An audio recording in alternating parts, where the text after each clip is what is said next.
a whole new book out about it. So I think I told him that some people might want to go to the JFK film at 7, so he might speak either around 9 or 10 back up here in this room, but he'll come back here later this evening and speak, and we'll do the presentations with him. Okay.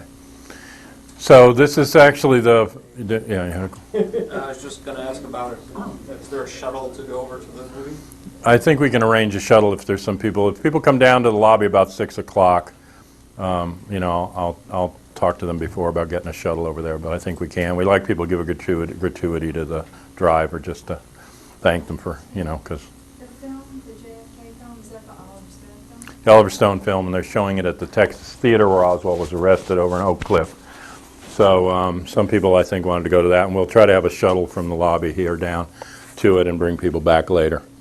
And then later on, beyond that, beyond what Bob would do, we kind of have movie night on Saturday night again. So, and we'll show some films, whatever people want to see.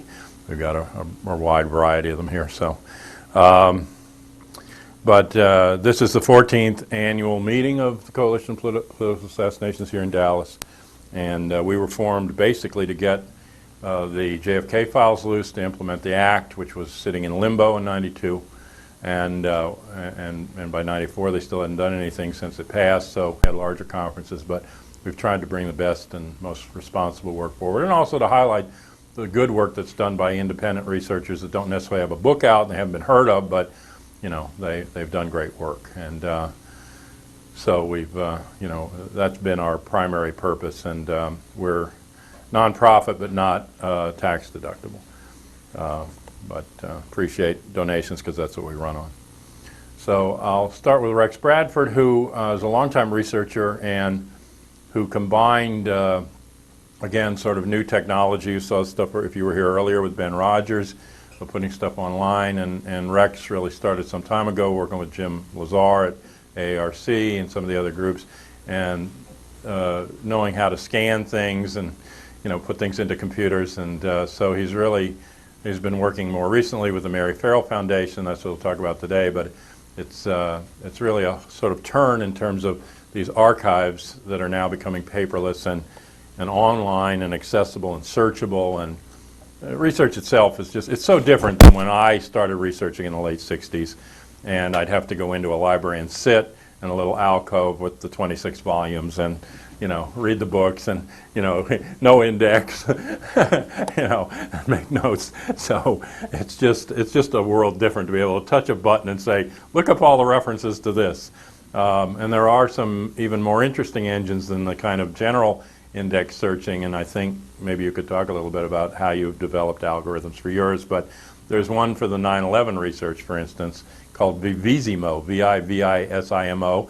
And it's interesting to me because what it took the report on 9/11, the final report, and it broke it down by paragraph, and it numbered the paragraphs. And then if you put something in, like you want to look up Ramzi Youssef, it will find each paragraph in order where that happens. But it doesn't just do the text; it also does all the footnotes, and it does the entire thing. So you get every reference to Ramzi Youssef that's in the text in order. If you want to get the context, you can just look at the line. The sentence is visible in the first window, but you can click on the window and open the page and get a PDF of the page to get it in a broader context. And then the other thing it does is it figures out through these algorithms what are some related things. Like maybe if you want to know about him, you'd like to know about his uncle, Khalid Sheikh Mohammed. So along the left side, there's related topic sort of searches that you could punch into. But that's an example. But I just think there's all this new technology now that's making a lot of the research easier to do, and the connections if you have the spirit. So anyway, Rex is here, and I was glad that he was able to come over and address us, and he's going to talk about some of the, I guess, new research that he's doing, things he's finding, as well as the collection. Okay. Thanks.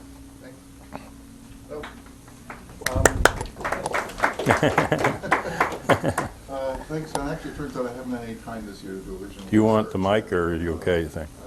Where's the mic? Here. You need this mic. But no, that one too you can use. This is a recording mic, so you'll need both. Oh, okay. And then this one I turn on or something? See if it's on. now it's on? Yeah. Okay. Do we need it for this speaker? No, for the next. Okay. Well, I've actually done precious little original research, and I told John that I didn't want to spend time pimping out the Mary Farrell Foundation when I was here, but I changed my mind and would like to spend a couple minutes on that and also talk about a couple other things as well, unrelated. For people that don't know, I've been involved for several years now in a self-appointed project to get all the documentation I could find on the JFK assassination, and that's broadened out a bit since then, online in a searchable format, and started that with a website called History Matters back about 7 or 8 years ago. And more recently was involved in the creation of the Mary Farrell Foundation website. And along the way ran into Jim Lazar, as John mentioned. And for people that don't know him, the AARC, the Assassination Archives and Research Center, Jim is the FOIA lawyer on this case, getting documents released over the years, and was also involved in the writing of the JFK Records Act. And we now have online the vast majority of the AARC's assassination files on the murders of John Kennedy, Martin Luther King, and Robert Kennedy. And the AARC's files, of course, are not the full set of stuff available in the National Archives by any stretch, but the project continues. And, you know, I've never been one to believe that there's the magic report, you know, that will tumble out one day that lays it all out for you. This is painstaking work, but if you read a lot of the books that have been coming out in the last few years are much more heavily researched and detailed and based in government records than the past. And I think it's a result of the JFK Records Act and getting this stuff online. I took a look over some of them recently before coming out here and discovered that I think of the 6 most prominent books which purport to tell you who killed John Kennedy that came out in the last 18 months. Not one of them has less than about 800 footnotes. They're all incredibly well written, detailed, very persuasive, and they all tell completely different stories. So do with that what you will, I guess. So there were 700 people in there. Apparently. Some of them did miss after all, it turns out, yeah. So that project is ongoing, and we're at the Mary Farrell Foundation website. We're starting to broaden out a bit. In fact, I picked up some interesting volumes that will be going through the scanner just this weekend from Andy. The Senate report on MK Ultra is one of them. And I recently found a version of the Pike Report, which people may know of, which was a suppressed House investigation around the same time as the Church Committee. It turns out that McGraw-Hill published this because there was a college professor who was giving big lecture halls, and they kept asking him, can we do something for you? You're buying all these textbooks. And he said, well, I've got this report that if you could put it in paperback form, I'd be appreciative. And I found this through a used bookstore network. And we're going to broaden a bit into particularly Watergate and post-Watergate intelligence investigations and put up more material on those as well over the coming months. COINTELPRO, yeah. Speaking of which, we actually have the foundation got the rights from Hood College, and Jerry McKnight's here, I think, right, to Harold Weisberg's books, and we've put all those back into print. But at the same time, a lot of these government reports, like Church Committee reports, have sort of one by one been putting that back into paperback form as well, so that they're available for free online to read as well. But for people that actually want the report, and the big COINTELPRO Church Committee report is one of those. And I think I got a good tip to maybe do this with the MK Ultra report as well. One other project on the Mary Farrell Foundation that I wanted to speak about, in case there's anyone here that wants to be a participant in this. We have something on the order of 400,000 pages of CIA files, and when you read them, it's M. Biddy 1 talked to M. Clatter 5 at JM Wave and sent a memo to some, and they're full of these cryptonyms that those of us who spend time in them start to, piece them together one by one and figure out the names of the persons and organizations and operations that they are. And in many cases, there's documents that the release document just lays it out, MCLADR 5 and parentheses and gives the person's name. And so I started a page of a decrypting page for these, which has got the code name, a brief definition, and then links to the source materials that either completely spell it out or make it essentially obvious who the person is. And this is not something that I want to be, putting up just speculation based on a phone call late at night that, oh, so-and-so is, means such and such. But there's a great deal of public information. A lot of these can be unlocked that way. And I put up the page after I'd done about 75 of them myself, and will continue to do more myself. But on that page, which you can see on the Mary Farrell site if you go there today, it's featured prominently. Looking for people that are interested in doing this to help do that work. The search engine on the site makes it easy if you don't know any of the crypts to find them out just by looking around. And certainly for people doing detailed research, and particularly in the area of Cuban operations and that stuff, I hope to make it a valuable resource for that. Cryptonimicon? It's a good name for it. It might be illegal what you're doing. Like I said, I want to make this based on public records, and so I think it seems legitimate. Thinking about following this up with one for CI organization and for case officer pseudonyms as well, which also make it difficult to plow through the records. Let me see. I had one other. Another book we put into print, if people don't know about it, is Peter Scott wrote a book called The War Conspiracy, published back in '72. And we did with him a major update of the book, which not only, the original book was about the Indochina War and the various undercurrents that events on the ground pulling Lyndon Johnson in particular back into war every time it looked like he was going to step out of it. And over time, his writings on the Gulf of Tonkin incident and many other incidents, I think, kept being corroborated as more things became revealed. He did two things. He, one, went through all the chapters of the book and updated them with a short preface at the beginning of each chapter with new information, as well as going through and heavily adding footnotes to sort of fill in the story from the 2008 perspective. And also added two major lengthy chapters at the end, one of which was actually cut from the original book, which was a lengthy essay on the Kennedy-Johnson transition in the Vietnam War and how the withdrawal plans were quietly scuttled.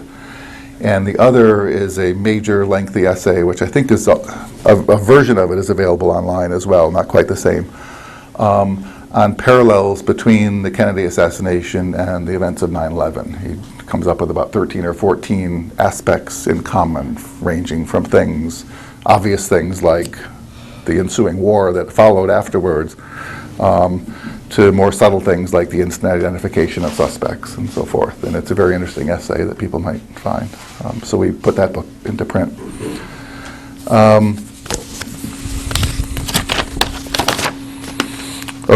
John had mentioned search engine. That's something actually we're spending some time thinking about, but I don't have any particular silver bullet on that to report. But I think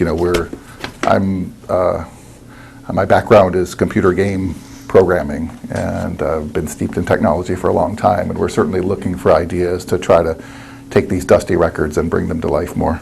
But your site does have a search function for minutes, right?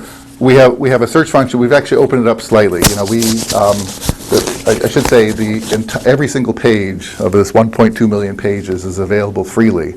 And the way we've tried to get a little bit of revenue for the foundation is by having yearly paid memberships, which allow you full use of the search engine. And we've opened that up a teeny bit, that each day, even a person who's anonymous and just access the site freely can get a few free searches on it, as well as browsing around. I mean, you don't need to use the search. The materials are very well organized for just finding your way around and browsing for free. You have a lot but in as well as documents. Yeah, there's about 500 books. Those, because of copyright restrictions, we don't allow reading of the book pages online, but you get short search excerpts. And a lot of these books are out of print or I know the authors, and what we've started to do one by one is to unlock a couple of chapters of each of the books too. So we're starting to make some of the classic books on the assassination and even more recent books partially available for reading. And the search engines range from your basic full text search engine, which we have one clever trick on, which is to put up actual photocopies of pages as they are scanned, but with the text underlined on them. So you get the actual image of this crazy CIA cable with handwriting on the side and stuff in context. And then there's some specialized search things. For people that know the JFK records much, they have these so-called RIF pages that are the header pages with special form information, and we have a separate mechanism for searching those by record number. So there's a variety of lookup tools as well. I do a little bit of writing on the site, and I must say it's a great research tool for people that are doing writing, and so I certainly recommend it, obviously. I want to talk about one other thing that may be of interest to people in this group unrelated to what I've just been saying, which is that I've become somewhat of a NARA junkie, National Archives, and go there to supplement the records I've been getting from the ARC.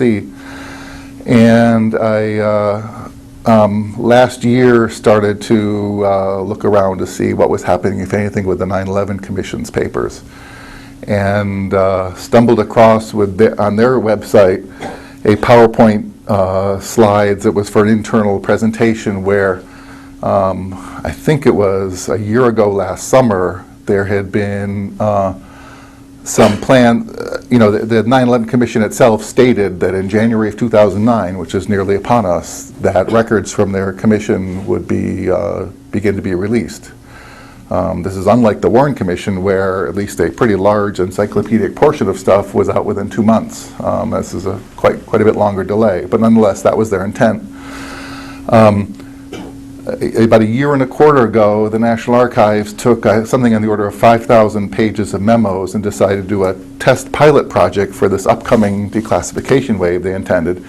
And they identified the 7 stakeholder agencies who needed to clear these, FBI, CIA, Homeland Security, NSA, I'm not even sure exactly what the 7 are, and shopped them around for redactions and for a review process, basically. And the first time around, only the FBI did the work. The CIA responded that they hadn't even decided whether they were going to devote any resources to the pilot project, and the other 5 agencies didn't even return their phone calls.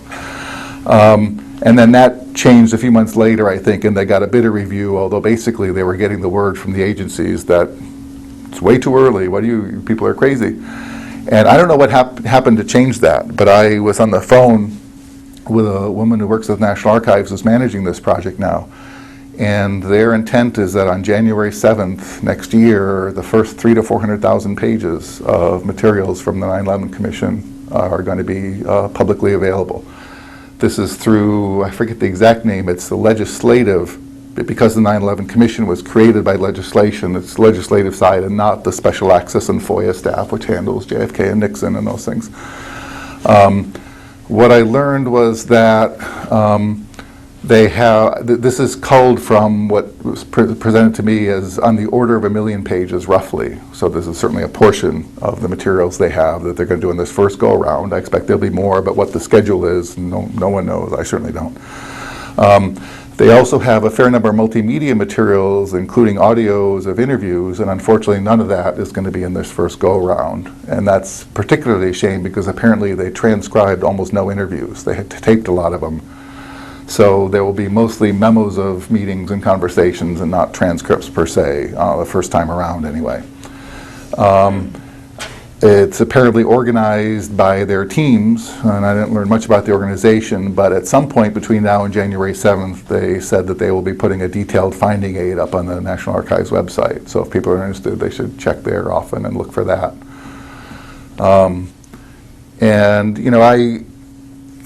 We'll see how much they learned from the days of the Warren Commission. I think, my expectation is it'll be something again where people that take a hard look at this stuff will find a lot of interesting stories that will take real burrowing to get anywhere on. But there are many aspects, as people know of this thing, where there are deeply unanswered questions, related to the FAA and NORAD and their response that morning, to some of the hijackers and how they got into the U.S., on the visas, and whether they were slipped in, or how in fact they got lost and the information didn't make it up the chain. And there's clearly going to be interviews with a lot of people where there may be stories that we haven't heard related to that. And certainly, at least on that level, there will be interesting information coming out. And so presumably there will be folks at the archives having a look when they come out. And I'll certainly, if I learn more about them, I think I'll have a peek myself when they come out and try to get a sense for what's there. But I just wanted to pass that word along. Did they give Bush how many days? Yeah, I suppose, although, if it's done by executive order, it can also be undone by the next administration. You tell me, though, whether this will really happen. The person I talked to who was managing this was, dead certain it was going to happen, but, obviously, who knows? But at least they somehow went past the hurdle they were at a year ago and got to the point where the agencies are apparently on board, and the National Archives has this stuff in boxes ready to roll out. So that's a positive sign. Do you suspect there'll be blackouts like there was? Yes, there will be. What extent of them, I have no idea at this point. But yeah, these things have been reviewed by agencies, and depending on the type of material. I don't know, again, exactly what's in there. And I think it'd be interesting, even if there are drafts of the report that people have written notes on, or drafts that don't match the one that came out, for people doing detailed work, having a look, that will be interesting.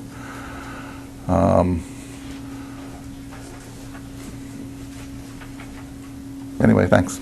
Did you have anything you've been looking at yourself in the files? In the JFK files, you mean? Yeah. Let's see.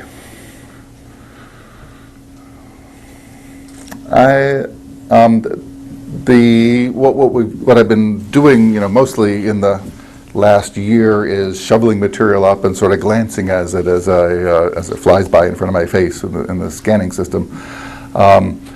There's been a lot of people that have actually had a look at the RFK and MLK files we've put out. People like Larry Hancock and Stu Wexler and John Hunt and some other folks I've been in touch with. And they have certainly found interesting stuff. I haven't done more than been a facilitator on that level. I think I know of at least one book in development that's going to be based on some of the material we have on the site.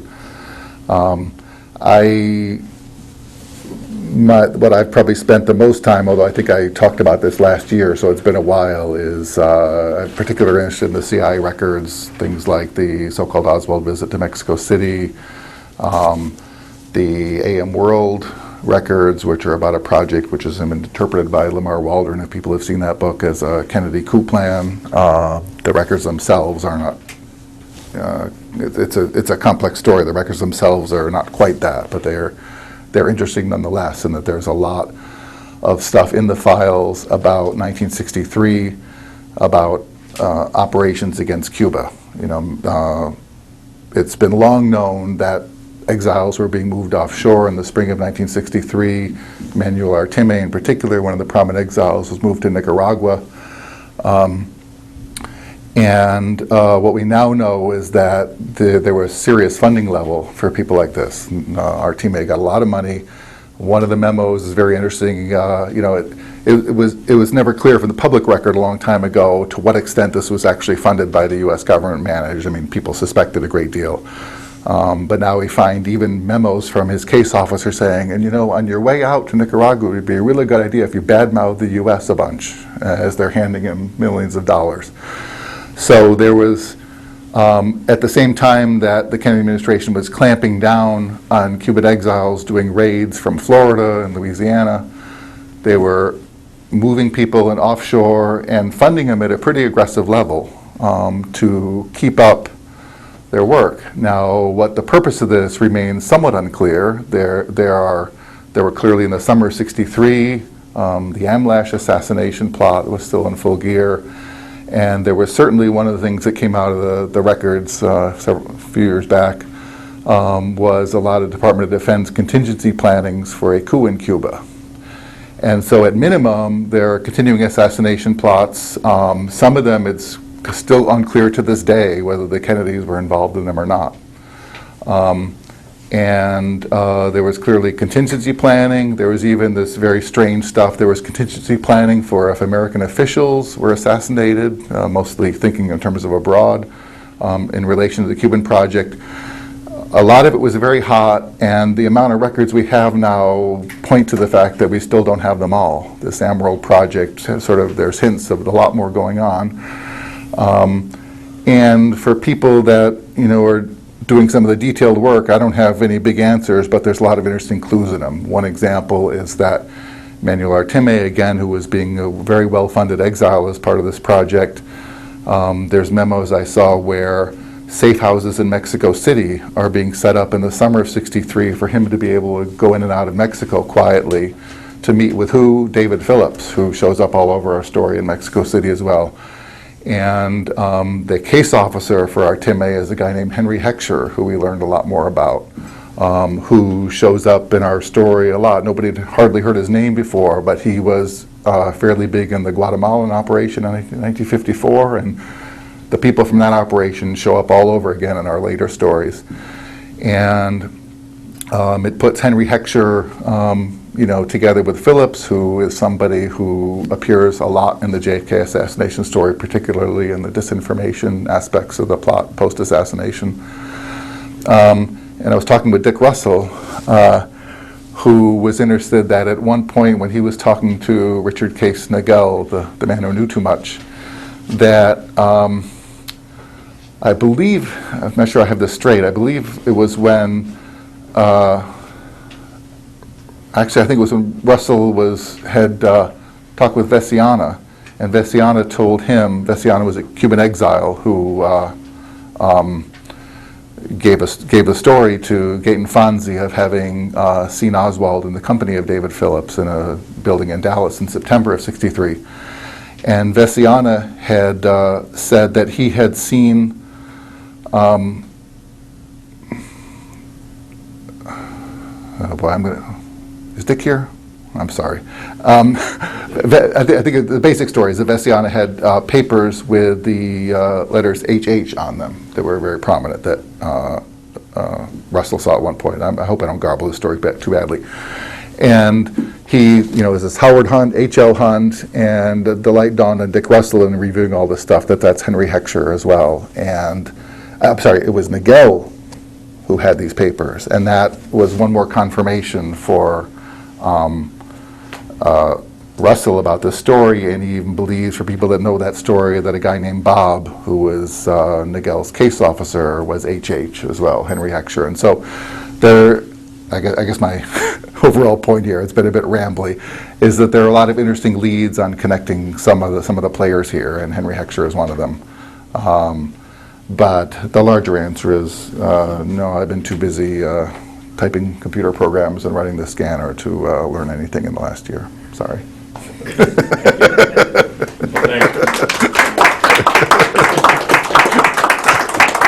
Didn't learn anything except what you learned. Oh, sorry. That's a really good project. Kelin still? Yeah. Oh, there he is, okay. We got a little speaker mic on. Yeah, I got a little, how many should we do? This one will project? No, that's Amplify? This will not. Okay. Recording. and That this one. projects. Okay, let's see. I got to hold a script, and is there either a mic stand or a? I can be the mic stand if you want. Well, it's going to be about 35, 40 minutes. I'll tell you if you can stand it. Okay, no pun intended, huh? Right. Also, looks like you copied the disk into your system. Is this Carl? Yeah. I need to get the pictures changed at certain times. John, you want to sit here and, You want to be the mic stand? no, read you do the mic stand and change the slides for him. Is that okay? Or is there something I can advance them, I guess, if there's a remote way to do that? Yeah. Is it something I can touch on the top of it?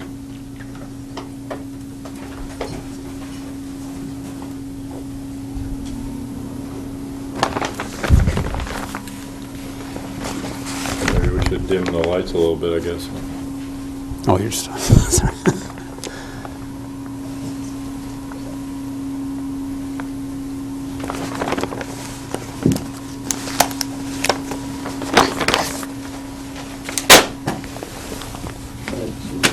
At the lower part.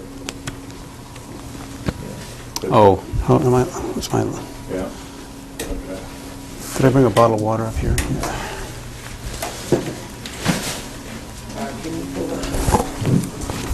Pull this plug out. Do you need the slides right from the start, or you? No, it starts on black. Okay.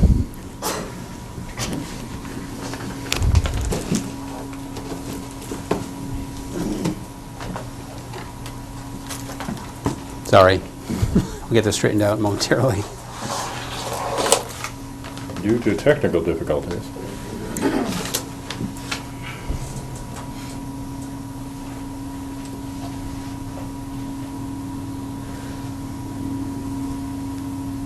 I can't even promise this will be worth the wait.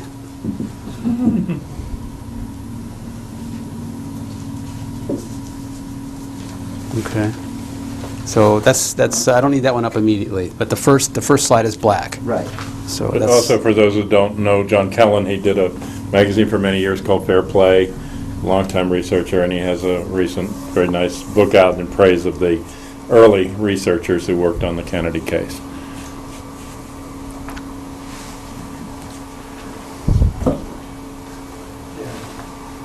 okay.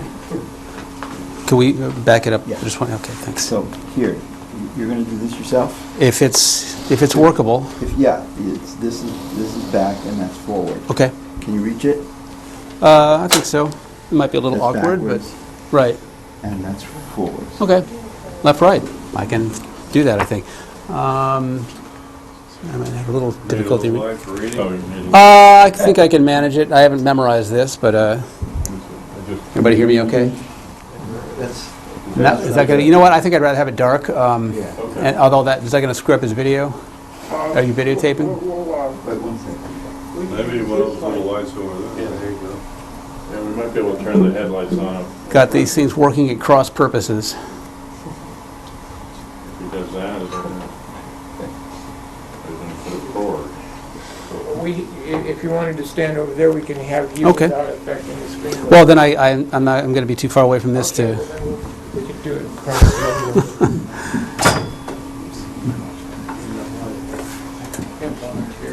Well, this is what I'm thinking, why don't we flip this around, and just tell us when to switch. All right.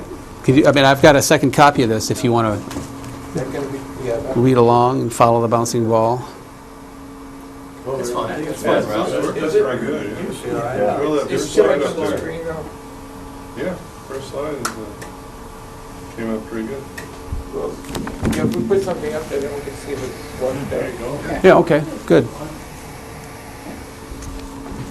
Joe, are you going to advance them? Yeah, I'll advance it. Do you want a copy of that? Just to, Yeah. it's every square you see in the left margin.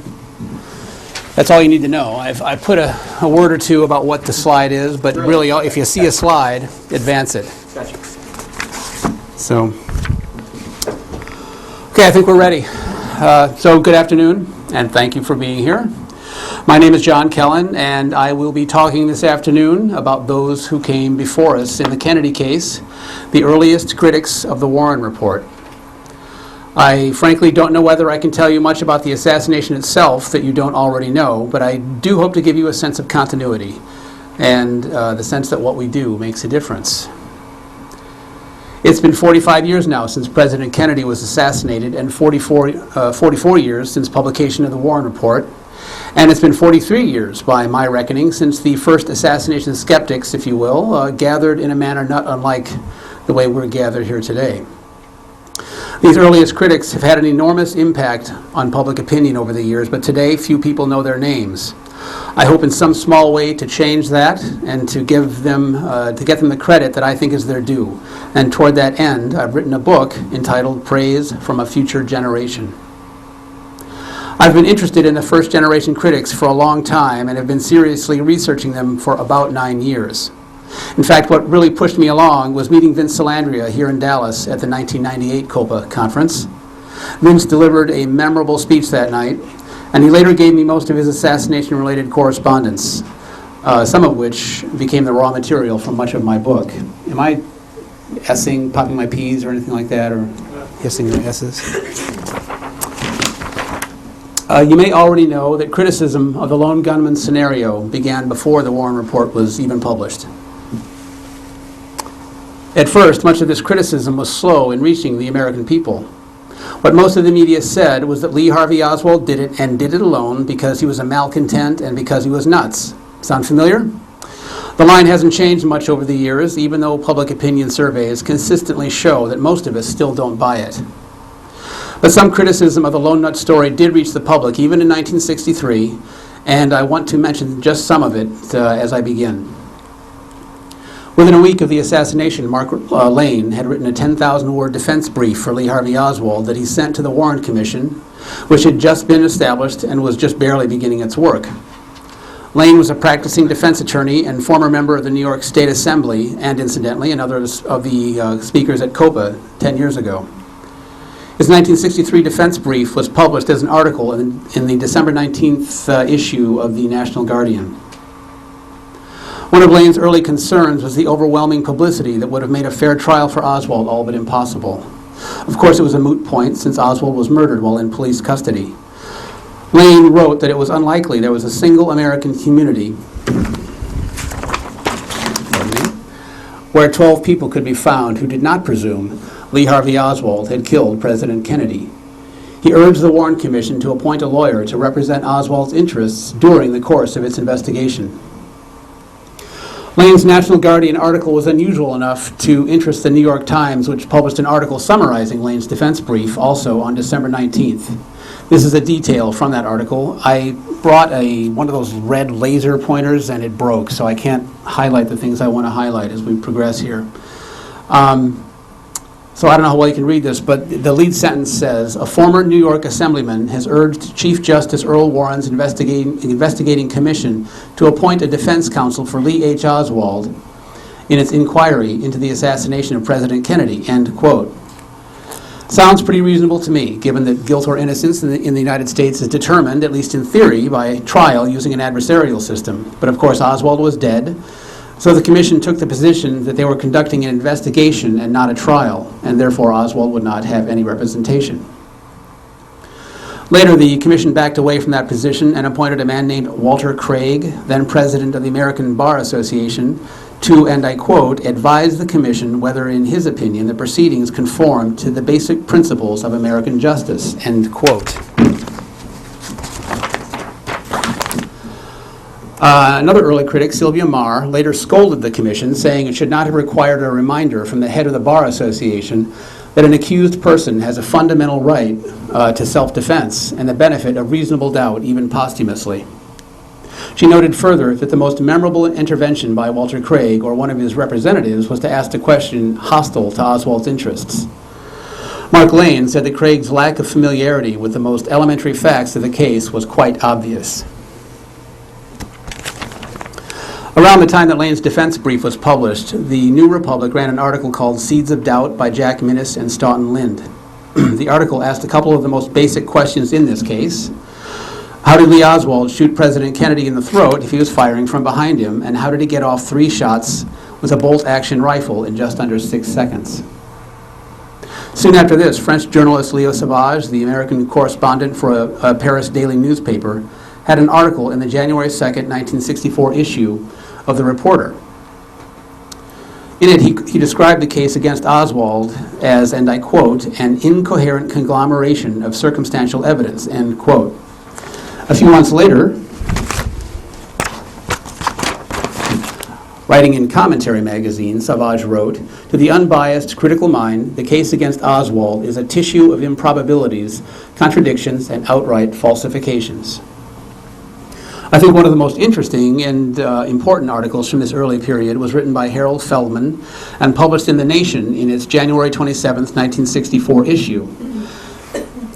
This is a picture of Harold Feldman from about 1966. At the time, he was brother-in-law to Vince Salandria, who helped him research the article. The Nation at first had rejected Feldman's 1964 article, as indeed around the same time it rejected Mark Lane's defense brief and also a proposed article by one of its regular contributors, a writer named Fred Cook. But the Nation reconsidered and published Feldman's piece, which was called Oswald and the FBI. The article raised the question of whether the accused assassin had a connection to the FBI or any other United States intelligence agency. This is a question, of course, that lingers to this day, and for some, the answer is an unequivocal yes.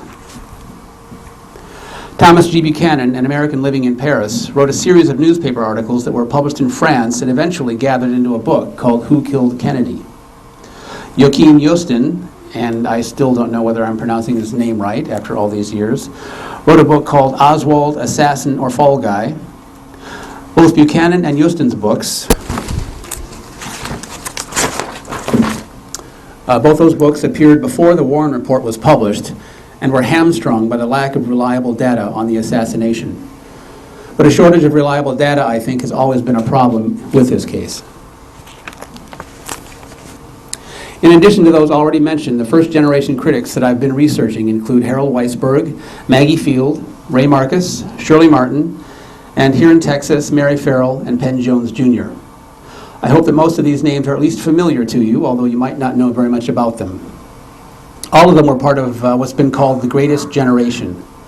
I think the work of the earliest critics, our antecedents, was nothing short of heroic and is something worth knowing about. Let me say before I continue that I've used a very narrow definition of the term first-generation critic. By that I mean those who were immediately skeptical as they listened to the story coming out of Dallas on November 22nd, and right away began monitoring reports in the media. There are a few people who I did not research, in part because they didn't fit this narrow definition, but I had a very real need to limit the scope of a project that was threatening to grow almost beyond my ability to control it. As I mentioned, I began seriously researching the early critics after meeting Vince Salandria here in Dallas in 1998. This is a photograph of Vince, taken in about 1966. It was taken for a spread about the critics in an Italian magazine called Epoca. I have a copy of the article, but it's in Italian, so I can't read it. Another early critic had a portion of the article translated a number of years ago, and from that I know the article was generally favorable, unlike some of the attention the critics were starting to get in the States around this time. So anyway, I met Vince, we kept in touch afterward, and about a year later he asked me if I'd like to have his assassination-related correspondence. I accepted the material and found it utterly fascinating. Vince knew just about everyone who was then involved in Warren Report research. So the stuff he gave me included letters to and from almost every critic active from the time of the assassination through the end of the 1960s. A picture began to emerge of what it was like back then. Before long, I was seeing the broad outlines of a story I was very interested in telling. But the material I got from Vince didn't tell the whole story, so I began contacting those critics who were still alive and the relatives of those who had died. Excuse me just a moment. Wet the whistle. Are you okay with nobody holding the mic? Well, it's a little awkward, but I can keep on keeping on. It's all right. Changing pages is a little clumsy, but it's not, unless it's making a really clunky noise, it's through the mic. Okay. Where did I leave off? So by the time I was finished with all the research, I had interviewed Salandria, Harold Weisberg, Shirley Martin, Mark Lane, Ray Marcus, and Mary Farrell, and also the relatives of Penn Jones Jr., Harold Feldman, Leo Savage, and Maggie Field, who by then were deceased. I also talked to some peripheral figures like Gaten Fonsi and Joseph Lobenthal. I accessed the archives of Harold Feldman, Leo Savage, Maggie Field, Sylvia Marr, Harold Weisberg, and Ray Marcus. The papers of those last three are housed at Hood College in Frederick, Maryland. Hi. Okay. This goes on for a while, so Well, we can take turns. before warned. Okay. In that case, I'll dispense with this thing.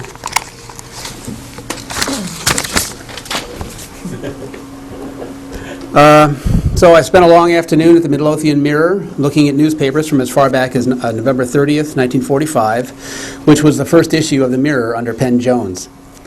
There's a Penn Jones archive now at Baylor University in Waco, and if I'm not mistaken, there's a trip scheduled there on Sunday. But that archive only became available as I was concluding my work. I also got a lot of stuff about Penn from Chris Pike, who has been researching him for years. I don't think Chris made it here this weekend. He was trying to. For most of the first-generation critics, their initial research was simply tracking the assassination story as it was reported in the press and noticing in the first weeks and months its inconsistencies. A good example of this, I think, is Mary Farrell, who at the time of the assassination was a Dallas legal secretary. I don't know the exact date of this picture, but I'm guessing it was taken sometime in the late 1980s or early 1990s. Like all of the early critics, Mrs. Farrell's suspicions were aroused by the events of November 1963. The Dallas police, she told me, were not gifted with ESP, and yet they had arrested Oswald within an hour and a half of the assassination in a darkened theater, no less. Even though the description of the suspect was so general, it would have fit countless men in the Dallas-Fort Worth Metroplex. As Mrs. Farrell put it to me, how the hell did the Dallas police capture this man? For that entire weekend, Mrs. Farrell had her sons and husband down at the loading docks of the two Dallas newspapers spelling each other in shifts. And they got a copy of every edition that was published. She came across one article she remembered as FBI warned that Oswald would be killed. That article died quickly. There were very few copies of that got loose, Mrs. Farrell told me.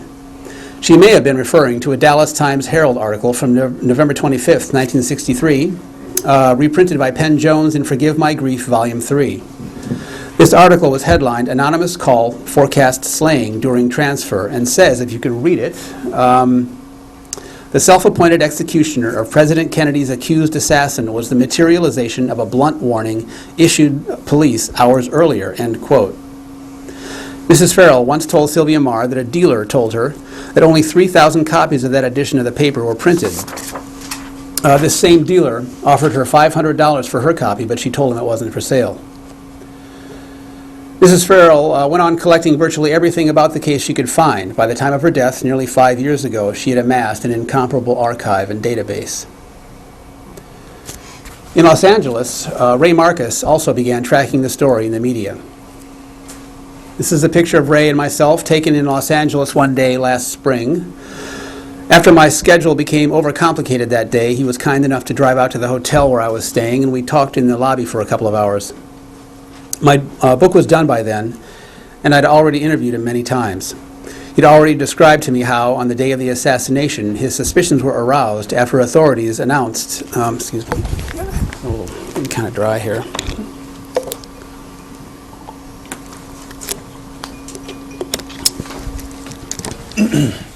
Sorry to stop in mid-sentence. So Ray had already described to me how on the day of the assassination his suspicions were aroused after authorities announced they had their man and there was no conspiracy. That was on the evening of November 22nd. And Ray said there was just no way they could know at that early juncture that there'd been no conspiracy. He told me that initially he was hoping there would be an honest investigation into the assassination, but with each passing day, he said, and I quote, it was clear that that wasn't going to be the case. Ray Marcus went on to specialize in several areas of the assassination, one of them being the Zapruder film. He made an exacting frame-by-frame study of this film starting as early as November 1963. This is a picture from Ray's copy of Volume 18 of the Hearings and Exhibits. I took this picture last spring when we met at the hotel. He was nice enough to bring that volume along after I asked him to. I should have made a notation, but didn't. I think this is frame 244. You can see Ray's notes. This is where I need my laser pointer. You can see Ray's notes frame blur in the upper left. There. Where was I? In the upper left, and mouth wide open. See life black and white in the lower left, in the film sprocket area. Marginalia like this is all through the Zapruder film display in Ray's copy of Volume 18. The note about See Life Black and White refers to the 31 Zapruder frames that Life magazine published in black and white in its November 29th, 1963 issue, which was the first publication of any Z-frames and which Ray Marcus began studying right away. After he'd studied Life's images, he decided, and I quote, "There might be a way to show that the official version of the assassination was false from the photographic evidence." So Life published 31 Zapruder frames within about a week of the assassination, and most of them were published a year later in Warren Commission Volume 18. If you look closely, you can see in the center of this photograph, right in this area, or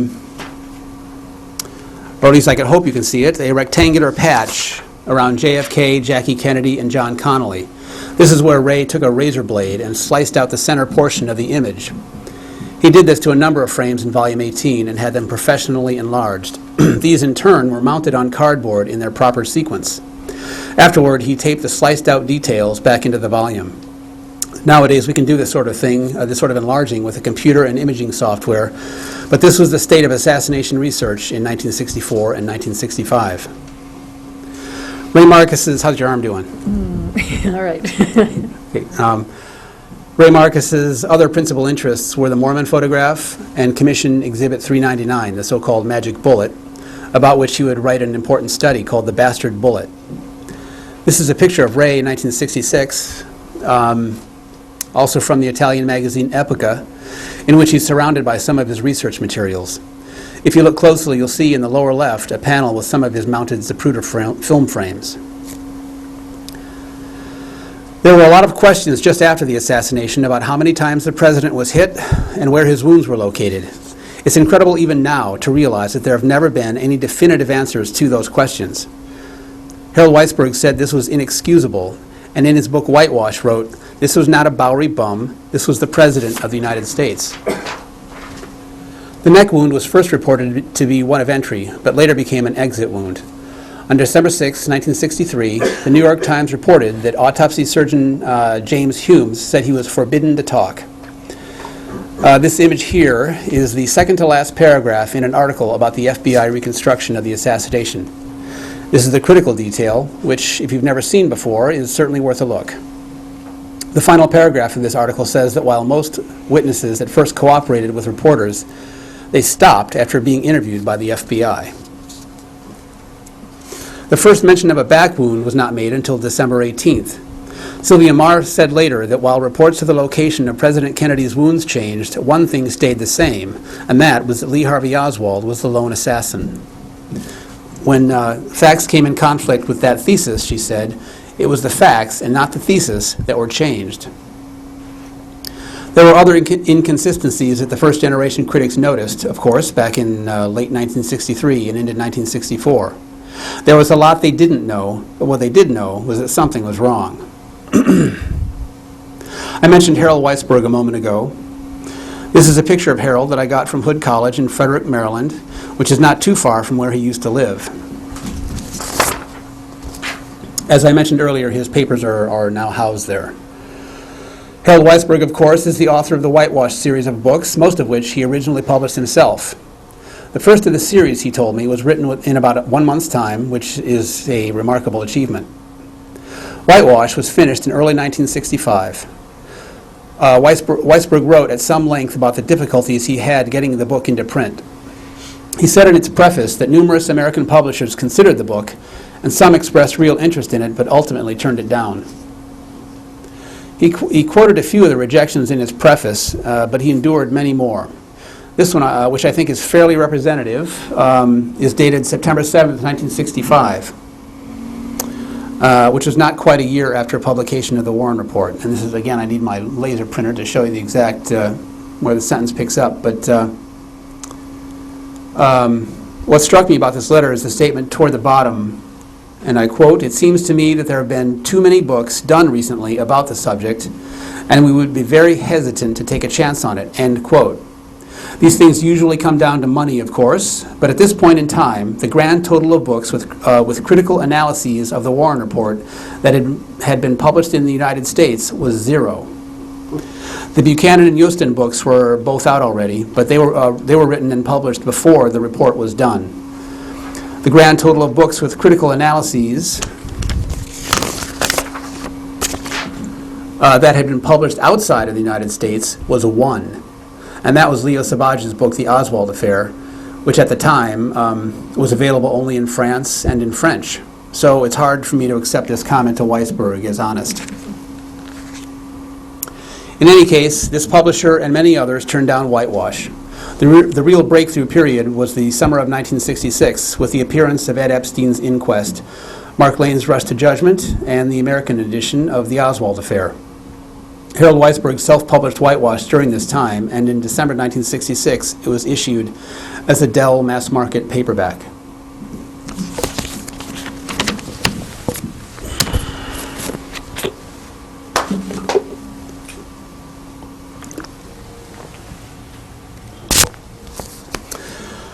One of the first of the early critics that I contacted was a woman named Shirley Martin, who in 1963 was living in a town called Hominy, Oklahoma. This is a picture of Mrs. Martin taken sometime in the mid-60s. Once again, it comes from Epica, the Italian magazine. Shirley Martin played a small but vital role in those early days. Immediately after the assassination, she began subscribing to both Dallas daily papers and also to the New York Times. Earlier, I mentioned Mark Lane's defense brief for Oswald. When the defense brief was described in the Times on December 19th, Mrs. Martin clipped the article and sent it along to Marguerite Oswald, Lee Harvey's mother. And Marguerite's post office box number had been published in the New York Times shortly before that. Marguerite, in turn, contacted Lane, and that drew Lane further into the case. Shirley Martin traveled to Dallas on her own, going for the first time in February 1964. But even before that, she was doing some investigating. On January 25th, she telephoned Gene Hill, the Dealey Plaza eyewitness, who, according to Mark Lane, coined the term grassy knoll. Mrs. Hill was standing with Mary Moorman in Dealey Plaza at the time JFK was shot. Mary Moorman, of course, took a very well-known photograph of the assassination, which roughly corresponds to Zapruder frame 313. But Gene Hill told Shirley Martin in their phone conversation that day that Mary Moorman had taken another photograph, this one just before this famous one. And this other picture, she said, showed the Texas School Book Depository in the background where Lee Oswald and his alleged sniper's nest were supposed to have been. Gene Hill told Mrs. Martin she had seen this other picture and, quote, "There was no sign of anyone in the window at that time." Both of these pictures were apparently handed over to a Dallas Times-Herald reporter named Jim Featherstone on the day of the assassination. The picture of the actual shooting was eventually returned, but not the other one. Later, Shirley Martin wrote, and I quote, "Mrs. Hill told me that she and Miss Moorman had received many threatening phone calls urging them to keep quiet, and when they reported these to the Dallas police, they received an official brush-off. Mrs. Hill said Miss Moorman would not talk to me as she was much more frightened and upset over the whole thing than Mrs. Hill was," end quote. In the spring of 1964, during the course of during the life of the Warren Commission, Mark Lane established an organization called the Citizens Committee of Inquiry to coordinate an independent investigation into the assassination. That spring and summer, some of the early critics went to Dallas on behalf of Lane's committee to interview assassination witnesses. This photograph was taken during one of those trips. In it we see, left to right, Harold Feldman, his wife Emmy, and on the right, Marguerite Oswald, the mother of Lee Harvey Oswald. The picture was taken by Vince Salandria, and a copy was given to me by Emmy. I mentioned Harold Weisberg earlier. He's the one who wrote Oswald and the FBI, which was published in The Nation in January 1964. The Feldmans and Salandria met with Marguerite over several days. Together, they visited Helen Markham, the Warren Commission's star witness against Lee Oswald for the murder of Dallas police officer J.D. Tippit. But they came away convinced that Helen Markham had been threatened and ordered not to talk. Salandria still vividly recalls that Helen Markham was so frightened her teeth were literally chattering, and that he had never seen that kind of terror. Many of you have probably seen the film version of Rush to Judgment. One of its most compelling segments is Mark Lane's interview with Aquila Clemens, who was not an eyewitness to the Tippit assassination or killing, but did see some men in the immediate vicinity whose descriptions did not match Oswald's. Like Mary Moorman, Gene Hill, and Helen Markham, it appears that Aquila Clemens was also threatened. and told not to talk. Lane's interview with Mrs. Clemens was conducted in March 1966. But the earliest interviews with Aquila Clemens came during those 1964 Citizens Committee-sponsored trips to Dallas. Several committee volunteers contacted her over the summer of 1964, including George and Pat Nash, who were Columbia University grad students, Salandria and the Feldmans, and Shirley Martin. George and Pat Nash were unimpressed by Aquila Clemens. They wrote that her account, and I quote, was rather vague, and she may have based her story on secondhand accounts of others at the scene, unquote.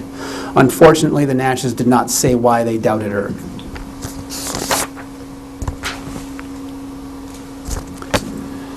Salandria and Feldman interviewed Mrs. Clemens in early July. No record of their conversation appears to exist, but when I asked them about it, Salandria said, "I thought she was entirely credible." Shirley Martin spoke to Mrs. Clemens in August, about a month after Salandria and Feldman and the Nashes. By this time, Mrs. Martin had been to Dallas several times to talk to witnesses and to retrace Lee Harvey Oswald's alleged movements of the preceding November 22nd. Mrs. Martin was not at all confident that Aquila Clemens would talk to her, and so her daughter Vicki, who accompanied her mother, hid a tape recorder in her purse. The recording of their conversation was passed on to Mark Lane, and that laid the groundwork for his later filmed interview with Aquila Clemens. Before they sent Lane the tape, Vicki Martin transcribed the recording. I was very fortunate that Mrs. Martin still had copies of the transcript, which is about 8 pages long, and that she was willing to send me one. In their conversation, Mrs. Clemens gave Shirley a lot of reasons why she didn't want to talk to her, but she did describe seeing two men, neither of them Oswald, in the vicinity of the Tippit killing. She also said more than once that the police had warned her not to talk to anyone about what she had witnessed on November 22nd. But I think that what Mrs. Clemens was telling Mrs. Martin didn't fully sink in, because Shirley finally asked her, "So the police said you'd get a lot of publicity and you better not do it?" To which Mrs. Clemens replied, "Yeah, better not. Might get killed on the way to work." "Is that what the policeman said?" Shirley asked. "Yes," Mrs. Clemens answered. "See, they'll kill people that know something about that. There might be a whole lot of Oswalds. You know, you don't know who you talk to. You just don't know."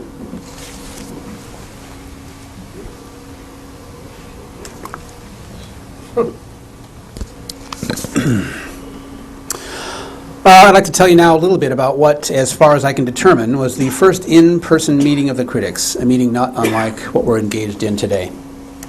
In the earliest days after the assassination, most of the first-generation critics felt isolated, that they were alone in suspecting a conspiracy and in researching the case. They were just beginning to come into contact with one another in 1964 and early 1965. Some of them met through Mark Lane's office, while others met through a Warren Report class taught at the New School for Social Research in New York during its winter 1965 term. Still others met by word of mouth.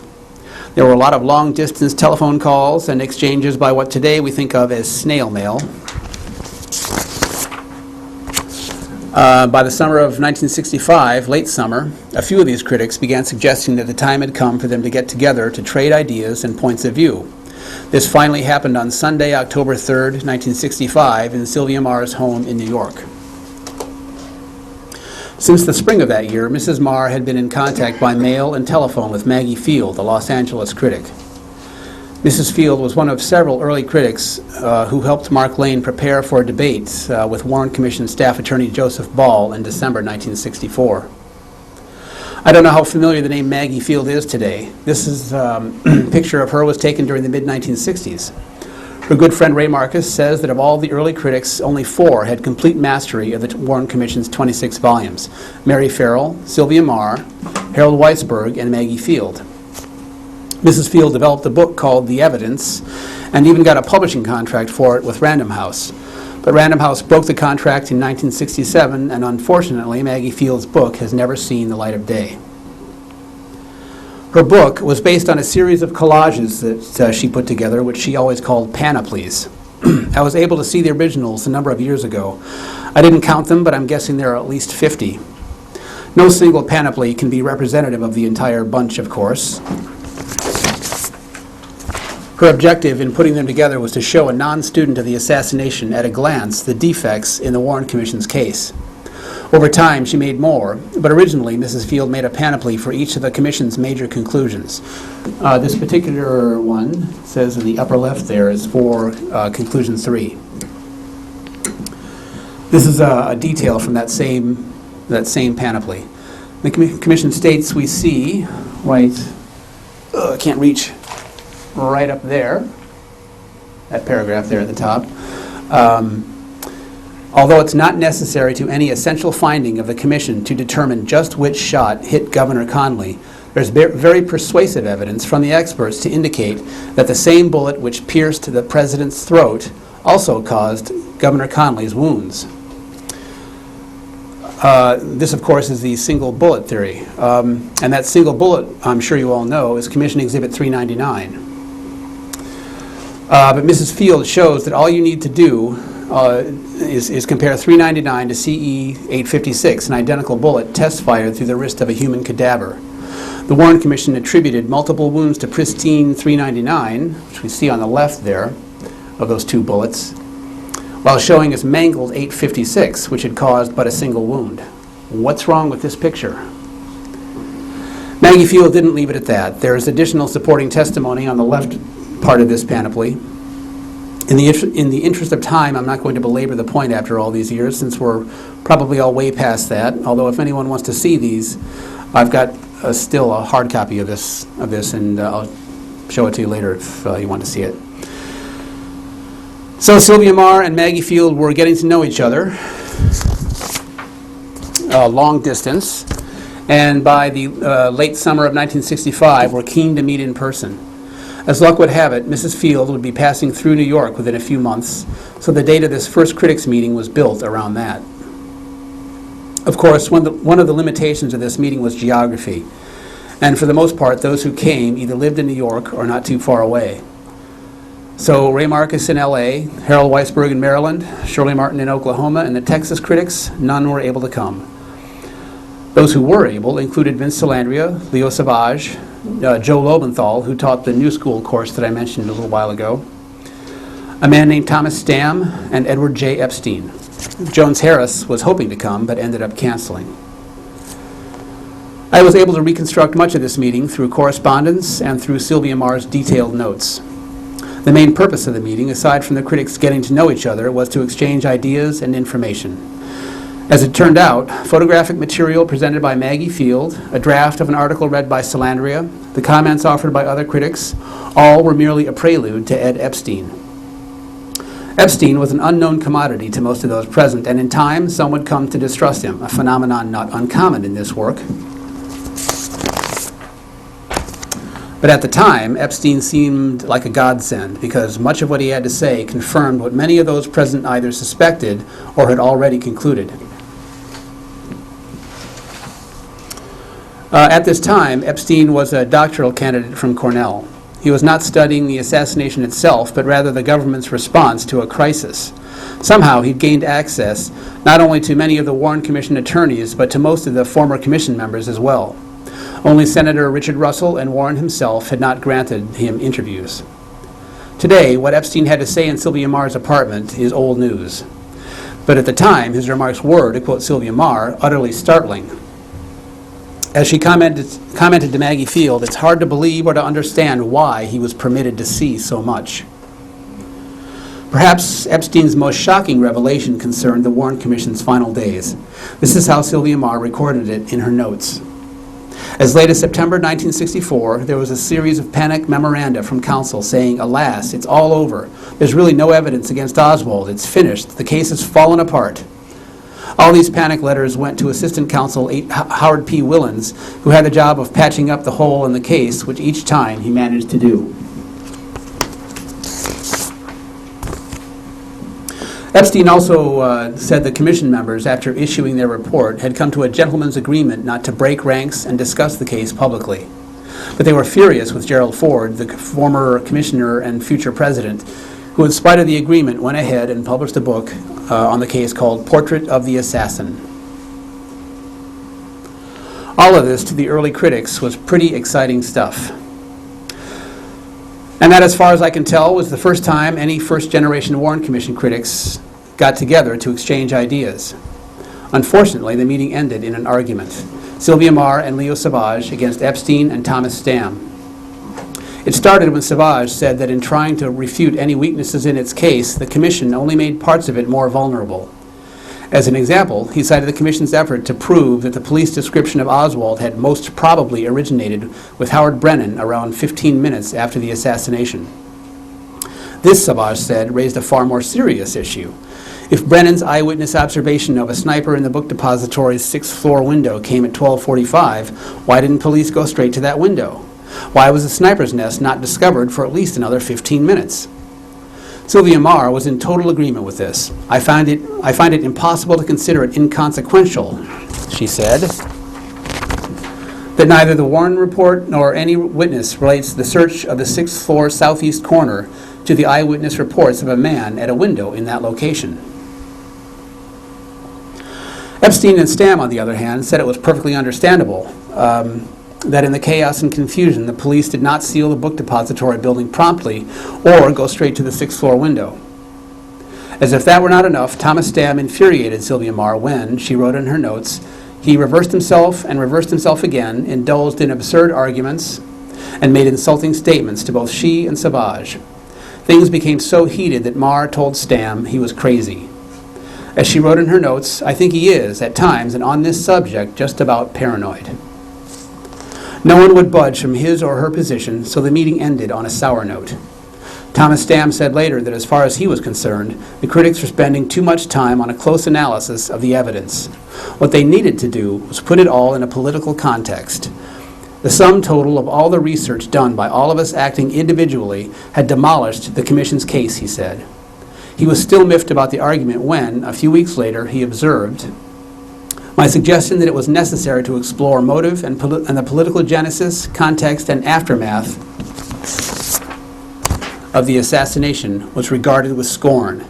The idea that political lessons must be drawn from these events was alien to them. I was even told that I was crazy. By the summer of 1966, the critics were beginning to get wider attention in the media. Some of their work influenced the earliest investigations by New Orleans District Attorney Jim Garrison. But the Garrison case also drove a wedge into what had been critic solidarity. You were either for Garrison or against him. There didn't seem to be a middle ground. Many long-standing relationships were damaged beyond repair because of disagreement over Jim Garrison. Sylvia Marr and Maggie Field had been close for several years, but their differences over the New Orleans investigation destroyed their friendship. Mrs. Marr's notes on her last telephone conversation with Maggie Field make for heartbreaking reading.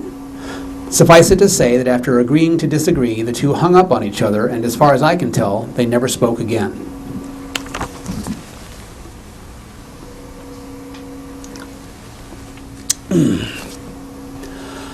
I want to conclude with the thoughts of M.S. Arnone, who during the 1960s edited a small magazine out of New Jersey called The Minority of One. Arnone, who was a survivor of Nazi death camps, was another of the unsung heroes in this assassination saga. As early as January 1964, he published editorials raising the question of conspiracy, and in March, in response to quoted remarks by Earl Warren, published an open letter calling on the Chief Justice to step down as head of the commission investigating Kennedy's murder. Like the Hume's forbidden to talk comment, the Warren quote came at the tail end of a New York Times article. You've all probably heard it, but if you've never seen it, here it is. This is from the February 5th, 1964 issue of the Times. Warren was asked whether all of the commission testimony would be made public, and he said, yes, there will come a time, but it might not be in your lifetime.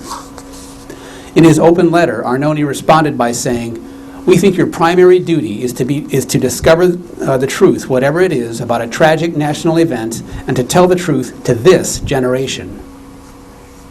During a time when there were few forums for dissenting opinion, Arnone published the work of Mark Lane, Sylvia Marr, Harold Feldman, Vince Salandria, and others.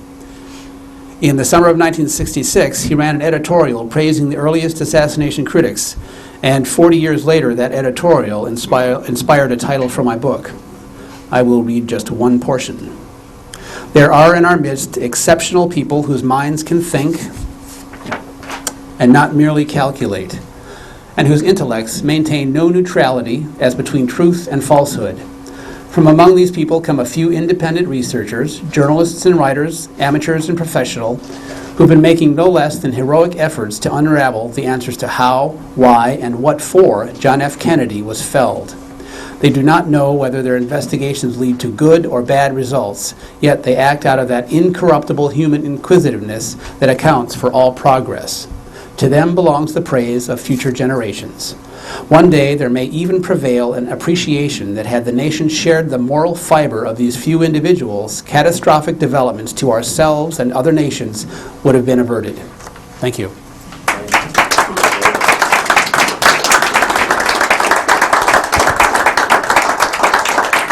you.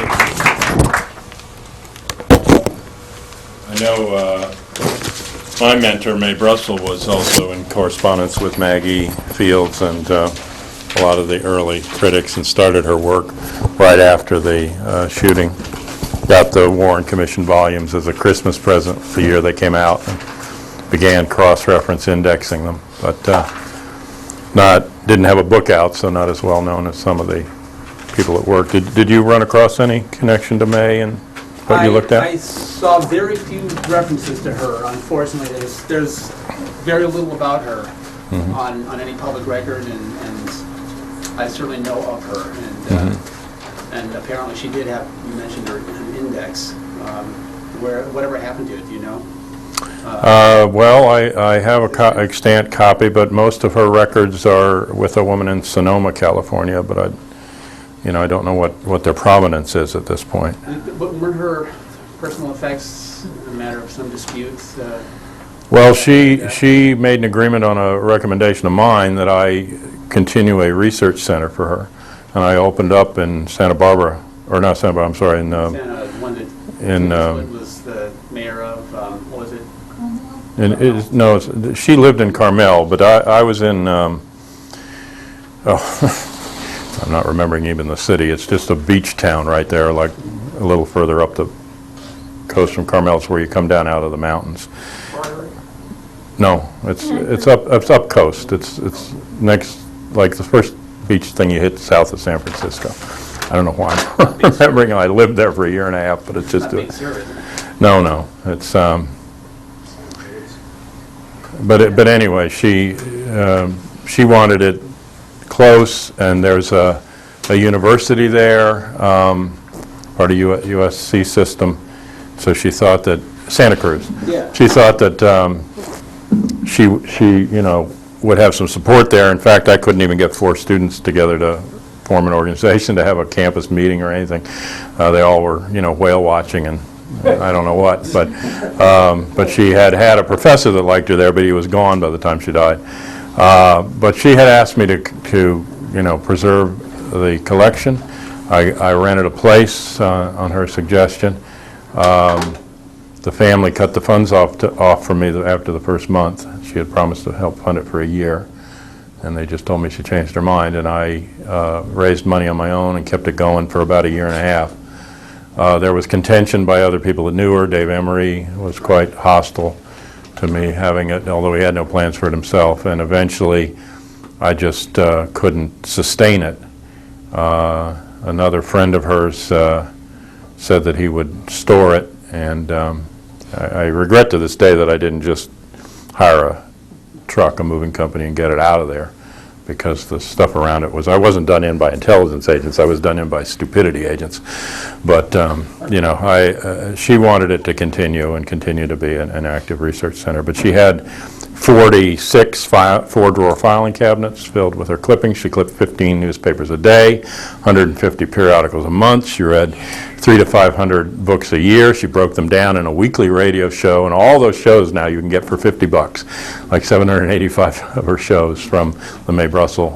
If you look it up online, he's got them on 5 DVDs. So that's a bargain, folks, because she analyzed everything, and she got the names by not just indexing it, she cross-referenced indexed it. And so it was 8,000 pages of indexing. Is that Dave Ratcliffe that has those recordings? No, it's another guy that maintains the Mae Brussel site. Dave and I are friends, and Dave was interested in her work, but he doesn't I can't remember the guy's name. He was just a follower of hers. Yeah, I think that's right.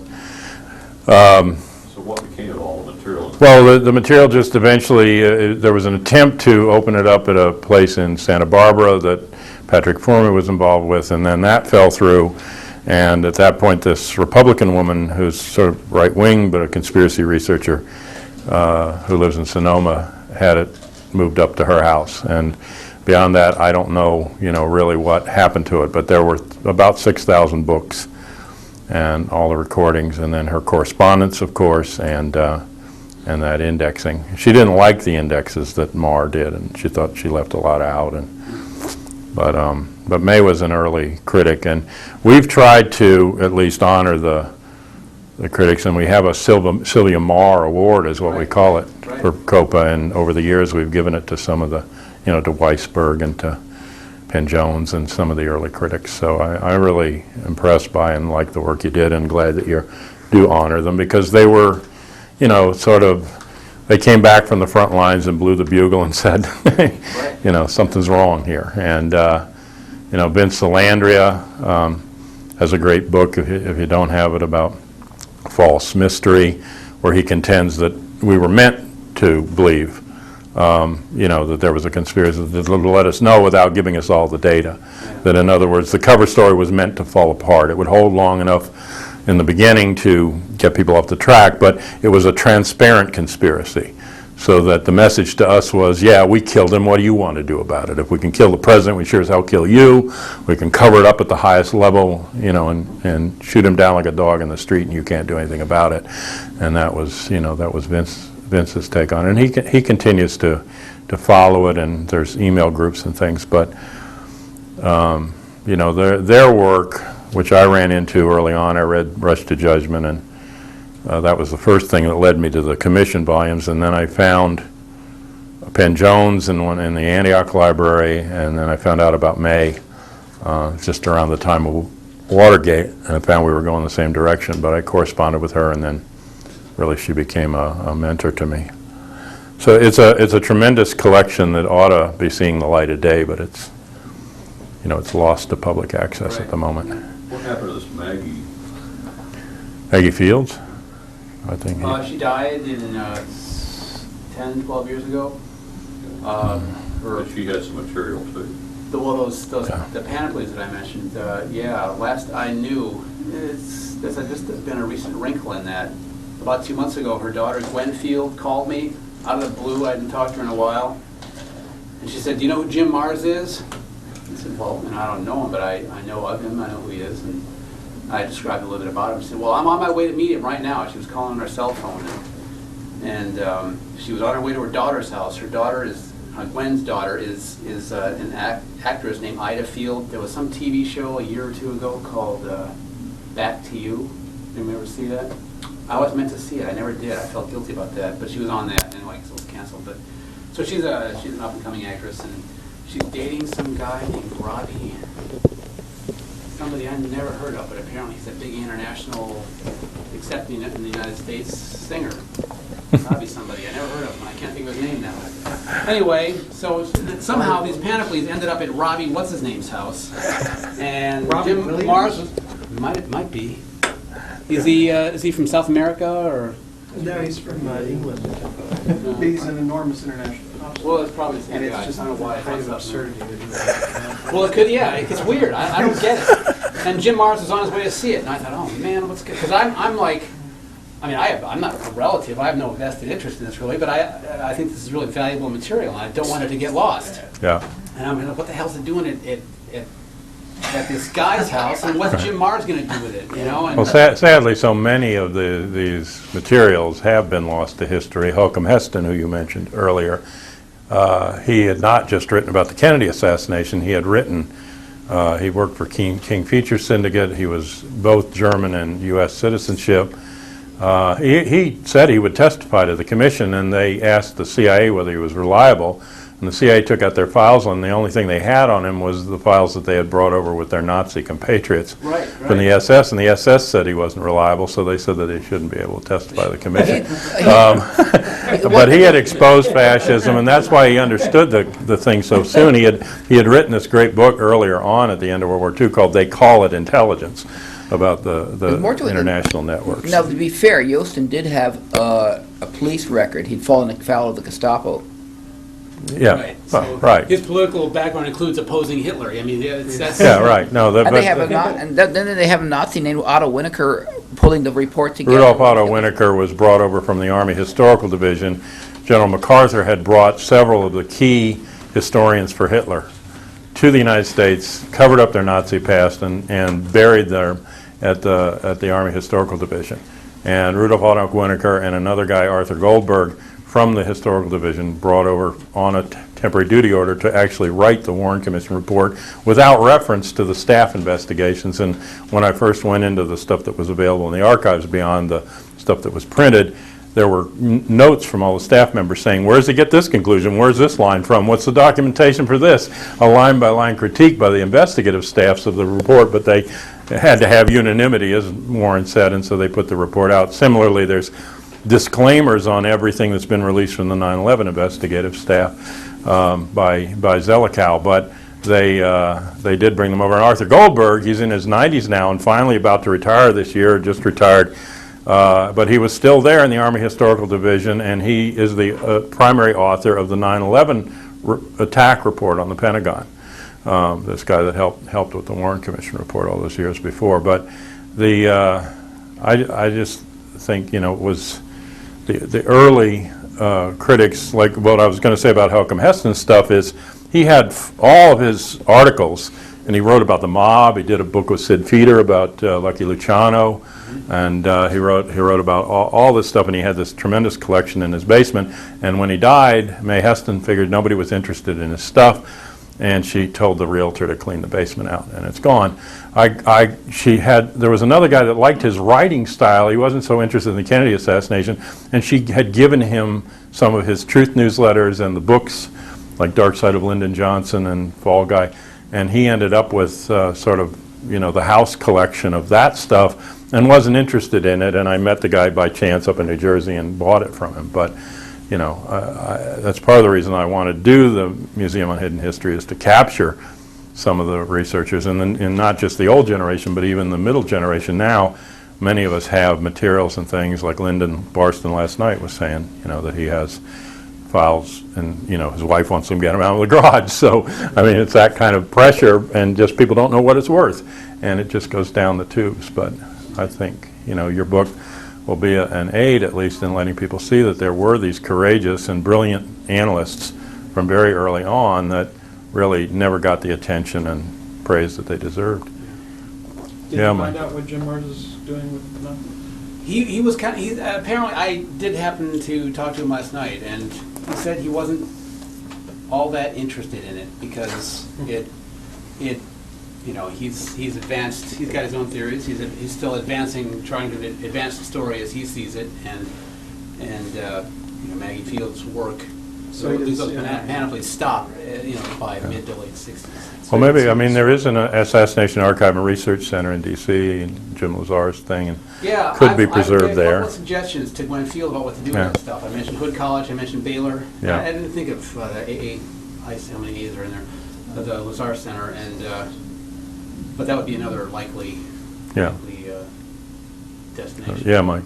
Yeah, I have two comments. There's another researcher, I think the name is Gershon, if I'm not mistaken, who actually, the very first book to come out on the Kennedy assassination in the U.S. is Kennedy and Big Business, although the title doesn't let you really know what it's about.